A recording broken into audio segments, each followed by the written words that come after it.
मग थोडं माणसानं मोकळं जावं सोडलं का लई विचारत जाणार. यायला काय झालं? त्याची आई आणि माझे बाप बघा कुठे गेलाय.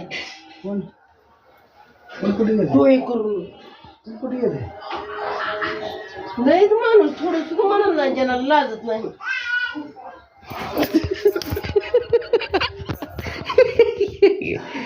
काय झालं तुला? ती मोबाईल लावून ठेवलं. जा की आता त्या तिकडं. काय नाही आता असं चाललं गेले का नुसतं काय नाही चालवत नाही याला. कुठे एक काय एक सुद्धा नसते. नाही तर जा. हो इथं इथं बघा हे खाली. माझं आहे की. हा काय झालंय तुला? माझं काय आहे की. तुला काय झालंय? ती म्हणते बाजारला जाते काय अजून एकदा. करते म्हणलं आता अजून कोणाचं तर.